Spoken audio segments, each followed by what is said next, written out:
Ó eterno e supremo Criador de todas as coisas existentes do Reino Universal, cujo poder suplanta todos os poderes, cuja força é a coluna que sustenta o grande e poderoso templo das leis. Neste momento, nos reunimos em teu nome, a fim de evocar a tua presença entre nós e também te pedir que nos concedas o direito de nossas mentes serem tocadas e iluminadas pelos raios resplandecentes e supremos de tua eterna e absoluta sabedoria. Imploramos isso, Senhor, porque desconhecemos ainda o poder existente em nós. E porque o desconhecemos, é que nos sentimos sem a autoridade precisa para solucionar os graves problemas que nos afligem e nos deixam impotentes no vasto campo universal. Vem até nós, Senhor, e derrama sobre nós o bálsamo suavizante e curativo de todas as enfermidades, tanto do corpo como da alma. Ensina-nos, Senhor, a libertarmos-nos de todas as mazelas que nos infelicitam no vasto campo material. Toca as nossas frontes, a fim de que possamos melhor compreender as tuas leis e por elas nos regermos.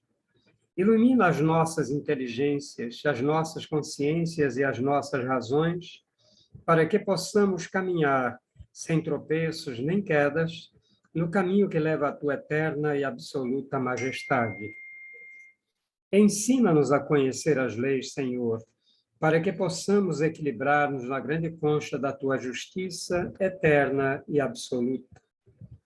Tira de nossos pensamentos e dos nossos corações, com o teu absoluto poder, todos os sentimentos de ódio, de orgulho, de vaidade, de inveja, de egoísmo e de vingança, e enche-os, Senhor, de toda a bondade, justiça e amor.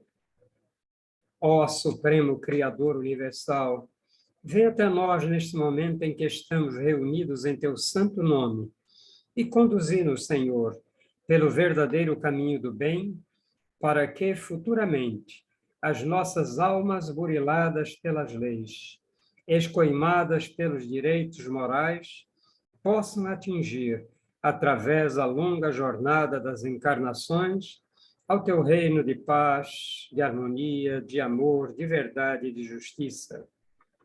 Confiamos, pois, ó Senhor de todas as coisas, da tua presença entre nós, e temos plena certeza de que, ao nos retirarmos deste templo, obra de teu supremo poder, estaremos curados, completamente curados de todos os males que nos infelicitam, quer na parte material, quer na parte espiritual.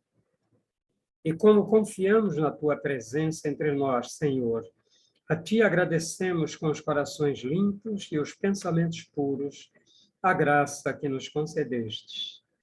Pedimos, pois, mais uma vez a ti, ó Senhor, que nos conduzas ao teu soberano reino de sabedoria, de força e de amor, onde impera a sublime e eterna perfeição. Que assim seja.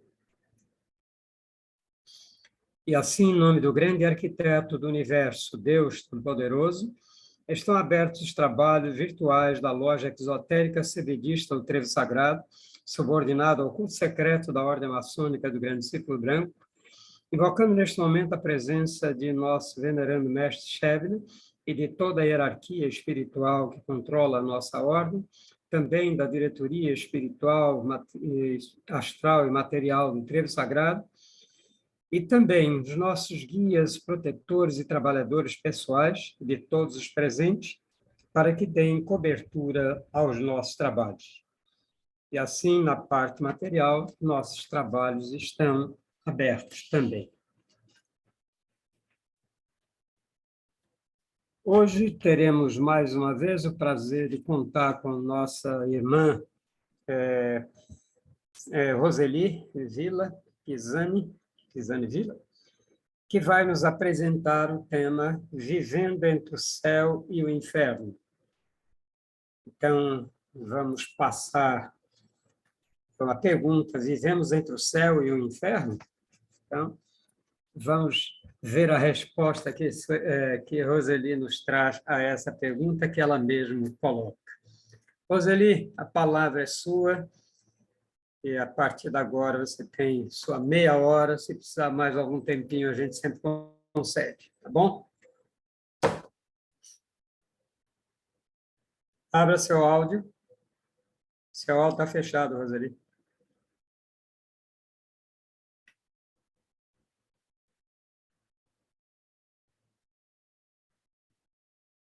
Pronto. Agora, muito obrigada, senhor Ernesto. Quero agradecer também à diretoria material, à diretoria espiritual do Trevo, por mais essa oportunidade. É sempre um prazer estar aqui conversando com vocês, né?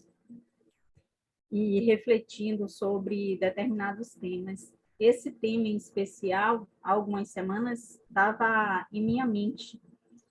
E aí eu comecei a refletir sobre ele e decidi trazer para que vocês refletissem também um pouquinho comigo aí, né?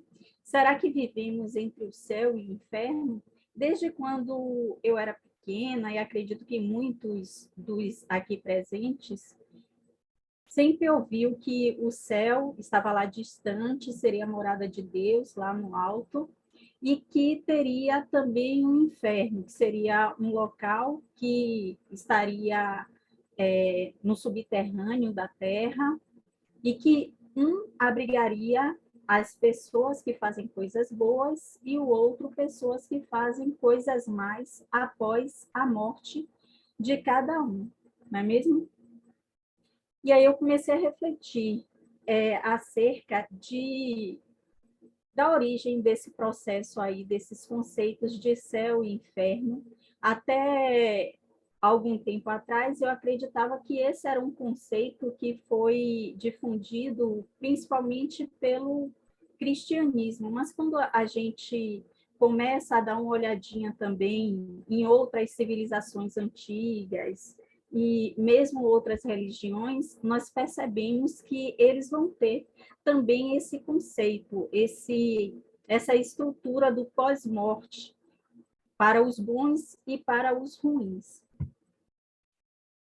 Vamos começar pelo Antigo Egito, né? No Antigo Egito, eles acreditavam em reencarnação, eles acreditavam em vida após a morte. E também nessa estrutura de um paraíso, um lugar de felicidade que poderia ser alcançado, desde que, após a morte, você fosse submetido a uma série de provas. Você teria que passar pelo Duat, que seria a terra de Osíris, onde você, a cada etapa, transpassaria um portão ou um portal e enfrentaria várias provas. Se você conseguisse finalmente passar por todas essas provas, você chegaria no tribunal de Osíris, onde ali você teria a sua alma, que é representada por eles pelo coração, pesada em uma balança com uma pena cedida pela deusa da verdade e da justiça, Maat. E aí seu coração ele tinha que estar mais leve do que aquela pena, porque se não tivesse, quer dizer que você fez coisas ruins durante a vida, que você não viveu de forma digna e que por esse motivo você não poderia ir para Aru, que é a concepção de paraíso. Quem ia, no caso, dentro dessa concepção mitológica do Egito Antigo para esse território, Aru, viveria em deleite eterno, sempre sentindo prazer ali em tudo que ele viesse a vivenciar. E se essa pessoa, se o coração dessa pessoa estivesse mais pesado do que a pena da deusa, o que aconteceria? Ele seria devorado por uma criatura chamada Amit, que é conhecido também como devorador de almas, e ele deixaria de existir. Então, a gente percebe que mesmo na antiguidade, seja ela oriental ou ocidental, essas civilizações vão ter, na verdade, esse conceito, né, acerca do que é céu e do que é inferno.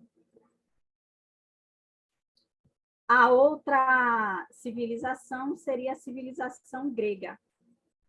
Na civilização grega antiga, nós vamos ter a representação, a personificação, basicamente, do céu, que é o deus Urano, que era casado com Gaia, a terra, né, que personifica a terra.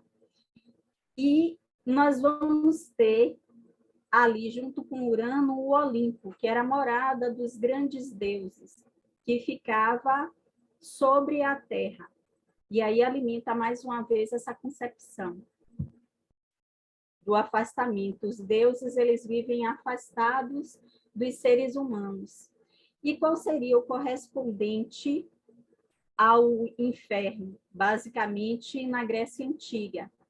Seria o Hades, o único deus dos grandes, dos irmãos, que não vivia ali no Olimpo, era Hades, que vivia no submundo, nesse local aí que é subdividido entre o Tártaro e os Campos Elíseos. E esse local, denominado Hades, também que leva o nome do Deus que reside nesse local, ele vai ser subdividido nessas duas faixas, onde as pessoas, após a sua morte, vai para um ou outro, ou seja, o céu e o inferno estavam nesse mesmo local.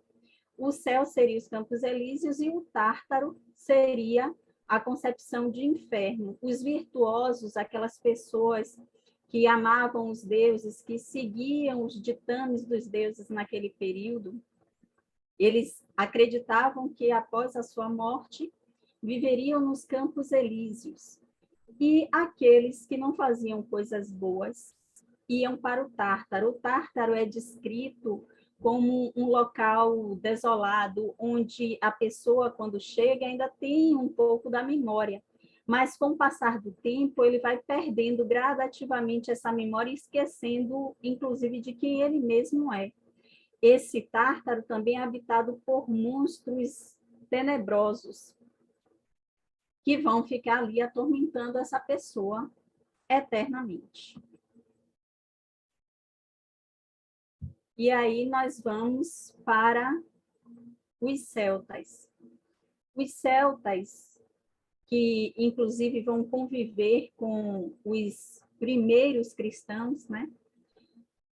Ali durante o fim do Império Romano, quando se estrutura a primeira igreja cristã do Ocidente, a igreja medieval, eles tinham uma crença que existe uma árvore, que é a árvore da vida, Yggdrasil, e que essa árvore, ela representa, cada parte dela, uma diversidade de mundos. Mas o que a gente vai falar é só, na verdade, Asgard e Niflheim. Asgard, que representaria esse céu, que é onde fica a cidade dourada, a cidade dos deuses, e Niflheim, que é onde a raiz da Yggdrasil, ela penetra cada vez mais profundamente no seio da terra.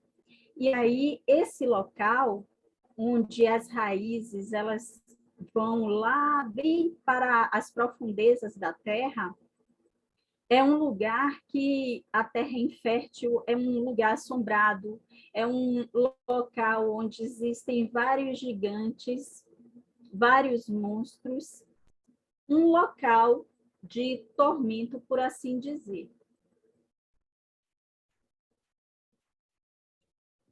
E aí chegamos a uma outra religião, que é o Islã.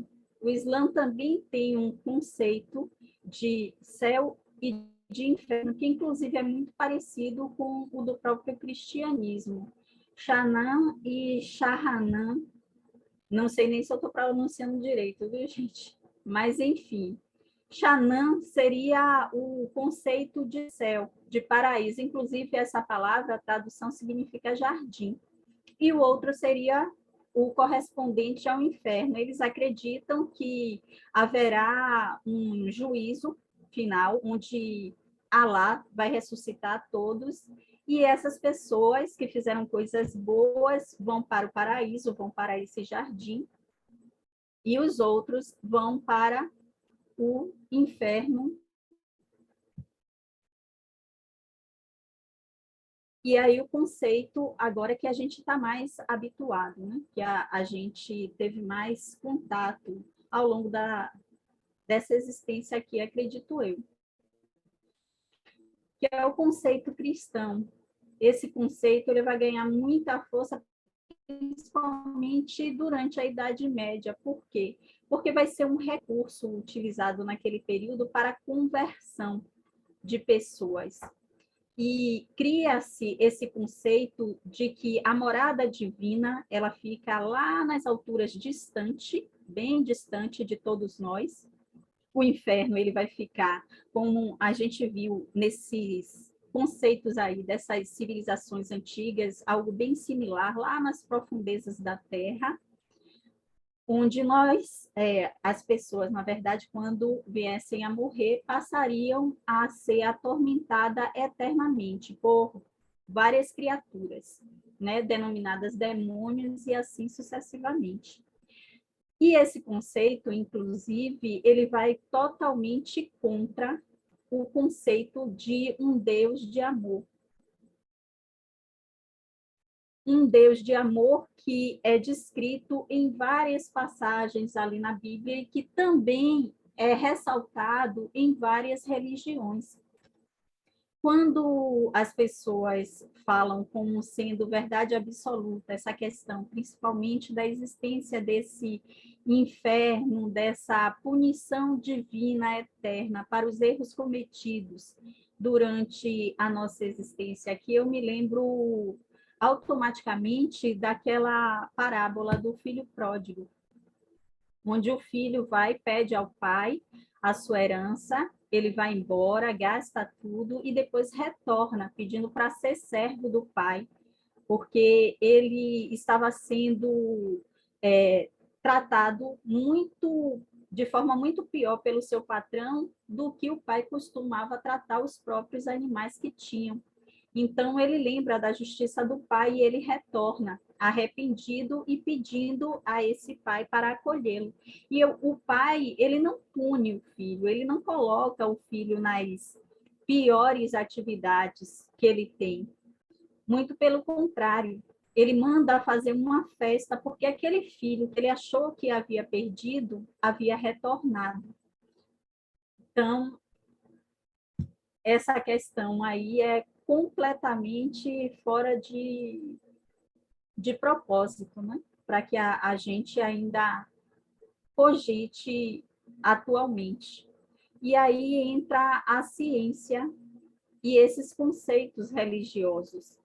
Essas religiões, principalmente as religiões cristãs, elas atestavam a existência dessa morada divina, inclusive como um plano físico. Durante a Idade Média, houve algo chamado simonia, que era a prática de vendas de relíquias sagradas e coisas que pertenciam a santos, ou até mesmo lotes no céu, que eles vendiam como se fosse uma estrutura física realmente. E quando chega no século XX, esse conceito ele vai cair completamente por terra, porque a ciência vai e diz, olhe, lá no espaço, depois de lançar satélites, depois do homem viajar pelo espaço, ele chega e diz, olha, não tem cidade dourada lá, não tem essas coisas que vêm sendo pontuadas e alimentadas por vocês até esse período. E o que é que vai, então, entrar para contrapor, na verdade, todos esses conceitos? É exatamente a concepção espiritualista. A concepção espiritualista vai trazer o céu e o inferno como dimensões. Hoje, no momento que nós estamos vivenciando, isso fica muito nítido para a gente, porque nós sabíamos que haveria o quê? Um avanço em relação à evolução da Terra, de uma dimensão para outra. E há muitas pessoas que acreditavam que esse avanço seria no campo material, não é efetivamente no campo material. A gente está vendo que é progressivo e que ela já está acontecendo efetivamente, mas numa dimensão mais sutil. Tanto que, hoje em dia, tem sido conversado muito para que a vigilância que nós já tínhamos que fique redobrada quanto ao que pensar. Por quê? Porque a nossa sensibilidade ela está cada vez mais aflorada. Porque se o planeta ele está evoluindo de uma dimensão para outra, se essa dimensão é uma dimensão de vibração, de sentimento, de emoção, de pensamento, nós devemos estar acompanhando gradativamente esse processo.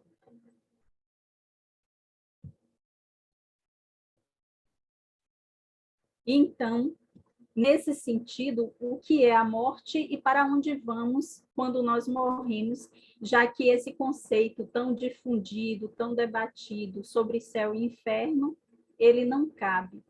Nós sabemos que a morte, ela não passa de uma mudança de vida, não é isso? Nós deixamos a vida material e passamos a viver como nós somos originalmente, espírito.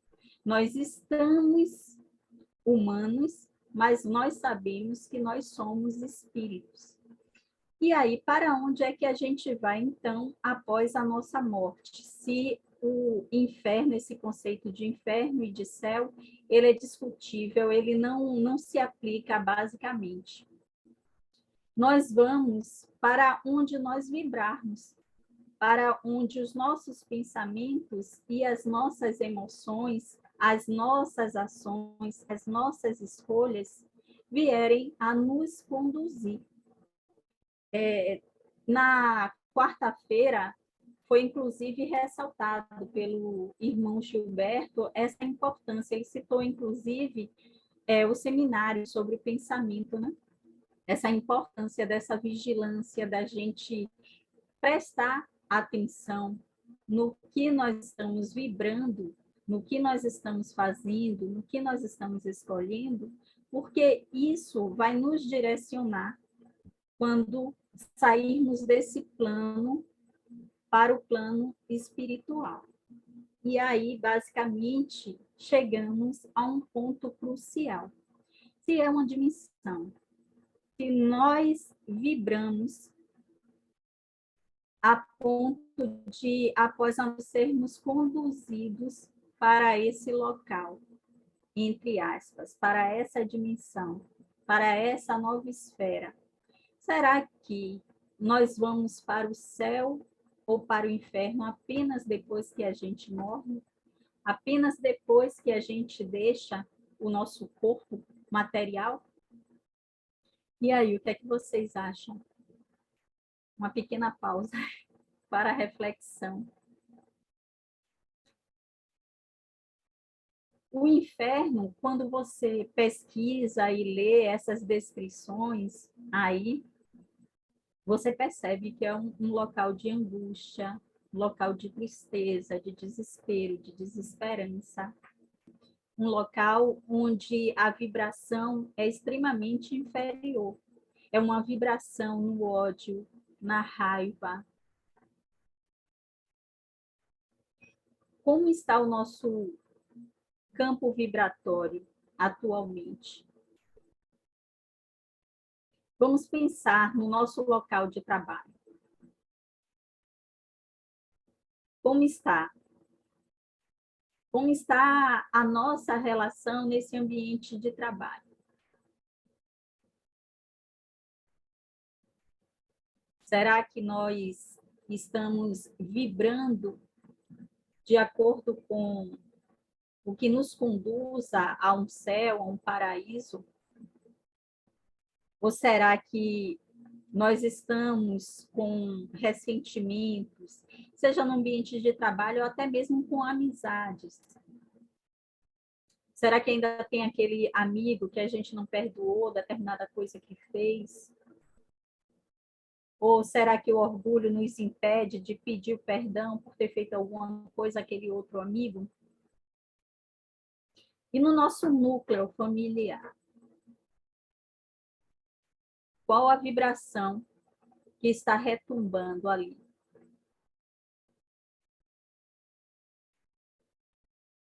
Eu tenho uma atenção muito precária em relação à meditação. E eu comecei a pesquisar um pouco como focar mais a atenção, como conseguir, né, desenvolver uma atenção maior. E tenho tido interesse muito grande na meditação transcendental.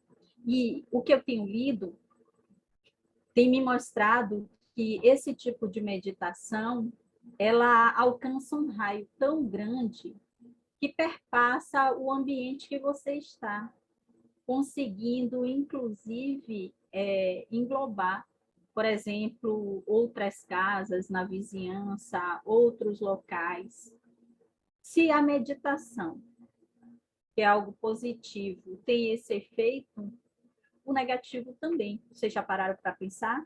Então, se vocês estão nesse processo de angústia, de tristeza, remoendo dor, mágoas passadas, não só em relação a outras pessoas, mas até a si mesmo, isso aí vai reverberar e vai envolver aqueles que te cercam.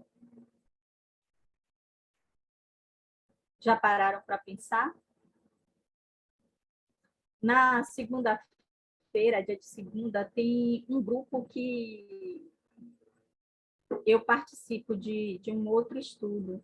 E teve um testemunho, um rapaz, ele contou que ele teve um problema na praia, foi com a família na praia e que estava muito forte. E ele terminou se aventurando demais e não conseguia voltar.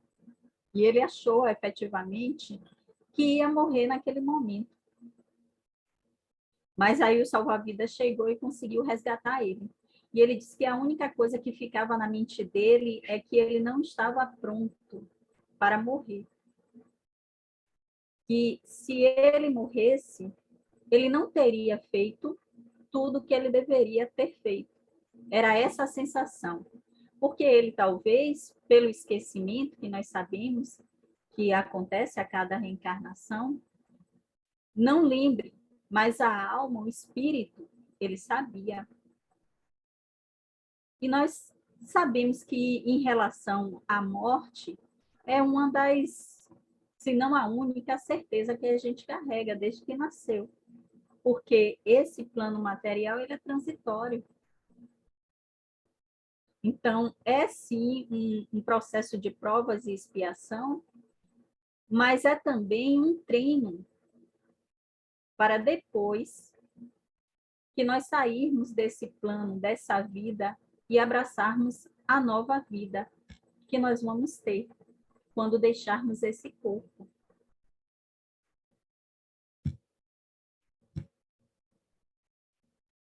Essa frase eu tinha colocado interrogação, mas depois eu fiz não vou colocar interrogação, vou colocar uma afirmação, porque tem que ser uma afirmação.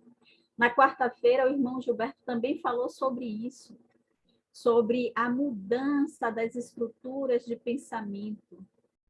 Tudo que nós pensamos gera um sentimento. Tudo que nós pensamos se consolida, basicamente. Então, é possível criar um paraíso na Terra, sim. É possível criar um céu, vivenciar esse céu aqui. Entendendo que esse céu, esse paraíso, não é um local bem distante onde Deus se afastou completamente da gente. Muito pelo contrário. O acesso, nós sabemos que é livre. Nós podemos nos conectar com o nosso Criador, com o grande arquiteto do universo, a qualquer instante que nós desejarmos ou precisarmos. Se não estamos suportando determinadas provas, determinadas questões, vamos chamar ele aí, a espiritualidade, para apoiar, para nos sustentar. Vamos entender que a nossa alma, ela é eterna. Independente da idade, o corpo envelhece, mas a alma não. Vamos nos conectar com a natureza. Existem tantas coisas maravilhosas aqui que nós podemos sim usufruir e agradecer por ter acesso a determinadas coisas. Então, como fazer para conseguir criar esse paraíso? Como conseguir transformar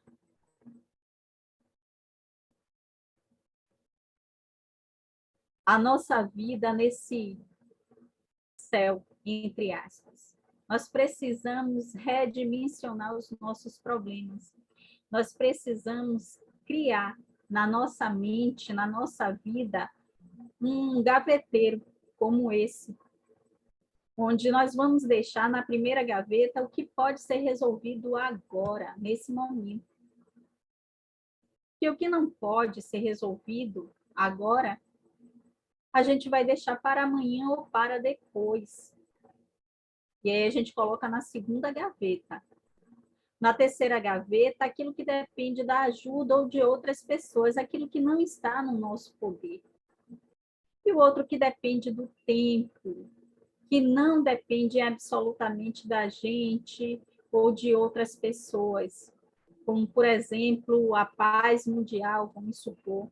A gente vai ficar o tempo todo se conectando com tanta violência que acontece, com tantas coisas ruins o tempo todo, não. Nós vamos pegar, colocar isso aí, que está no poder do grande arquiteto do universo, colocar na última gaveta e lembrar sempre em oração. O que está fora do nosso alcance individual de realizar, a gente coloca nas mãos de quem é capaz, daquele que tem condições de solucionar, que no caso seria Deus, a fonte criadora, não é mesmo? Então, é preciso que a gente mantenha essa vigilância, que a gente mantenha essa constância em nos policiar. Por quê? Porque quando a gente mergulha em um determinado estado vibracional, isso aí não vai ficar afetando única e exclusivamente a gente, nesse plano de existência material que ainda estamos. Isso aí vai afetar todos que nos cercam e, inclusive, vai reverberar quando deixarmos esse plano. Temos que entender que precisamos nos conectar com o presente. O passado passou, ficou lá atrás. O futuro nós construímos a cada dia, a cada momento. Então, sempre refletir, sempre fazer a escolha correta. Se vocês observarem, todos os dias, quando a gente acorda, nós fazemos centenas de escolhas. Nós, quando acordamos, escolhemos se vamos abrir os olhos e levantar ou não, se vamos continuar com o olho fechado e dormir mais um pouquinho.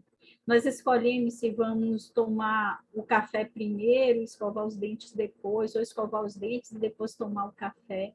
Se vamos tomar um banho, ou se vamos começar a atividade diária. Na atividade diária, o que vamos fazer? Varrer a casa, lavar os pratos primeiro? Então, a todo momento, nós estamos fazendo escolhas. E em relação a essa questão vibracional, não é diferente. Eu vou me despedir de vocês com essa oração, oração da serenidade. Por quê? Porque me tocou profundamente há alguns meses que eu li. E eu percebo pelos temas que vem sendo trabalhado desde o final do ano passado, que nós estamos precisando disso, serenar a nossa mente, serenar o nosso coração. Eu entendo que durante esse processo que nós estamos passando, dessa transição planetária, tem sido uma loucura, basicamente é uma variante atrás da outra, são familiares que adquirem a doença, são problemas financeiros, uma sucessão de coisas que tomou uma proporção maior. E que, por isso, a gente tem que dar uma serenada, uma refletida, para não se deixar envolver nesse universo aí, que principalmente a mídia tem pontuado o tempo todo de forma sensacionalista, o tempo todo, e muitas vezes, se nós não mantivermos a vigilância, terminamos nos deixando envolver nesse campo e trazendo para a nossa vida o que seria esse conceito de inferno que a gente não quer, certo?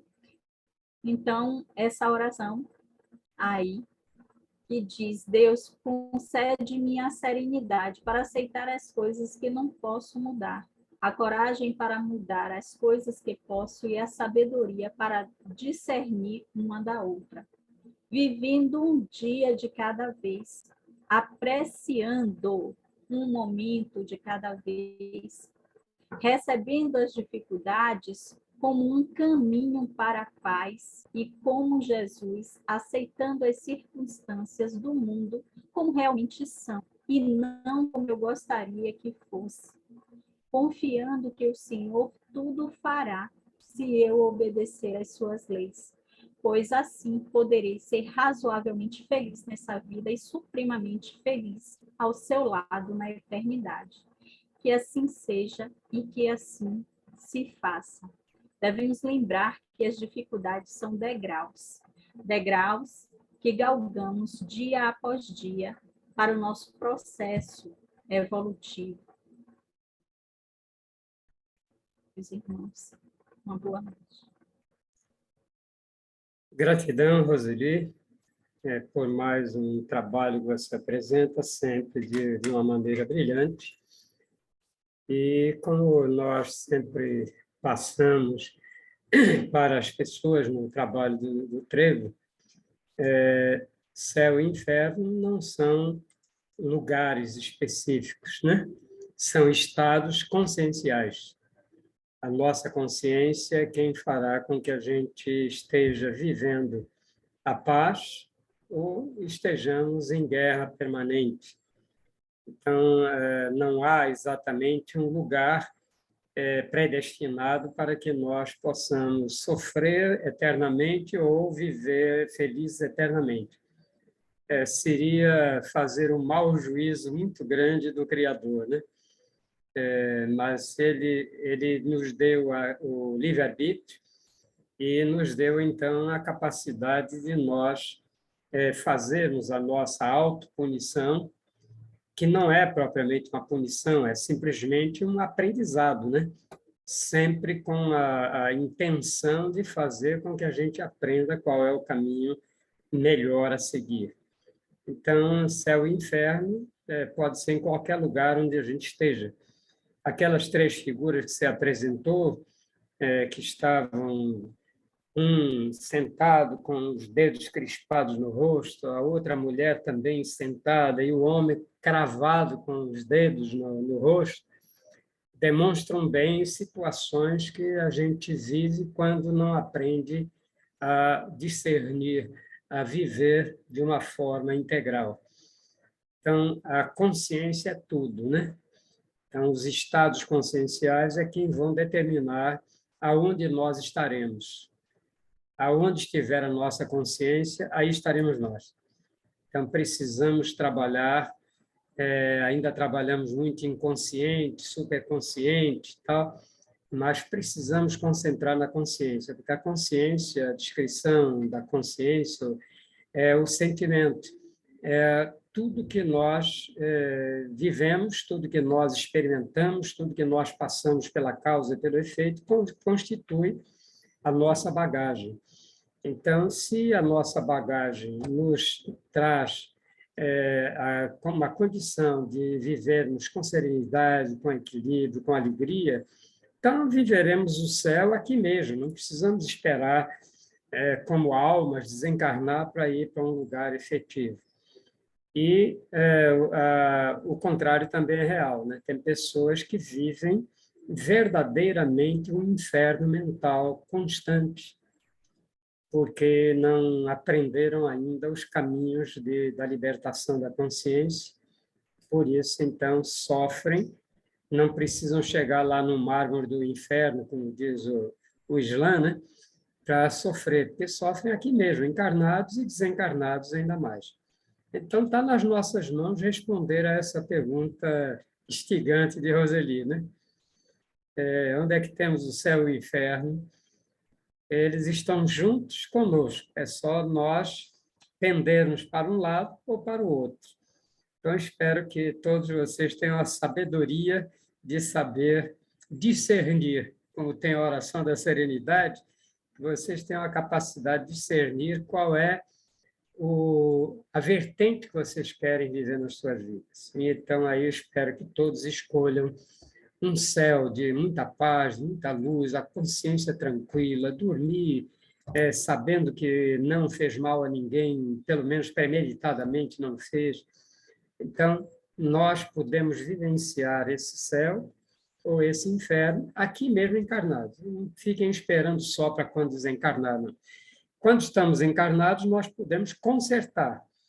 Estamos experimentando viver os horrores do inferno em vida material, lembremos que nós temos a possibilidade de reverter esse quadro, de sair dele e ir para a serenidade, para o equilíbrio, para o ambiente mental que nos traga paz interior.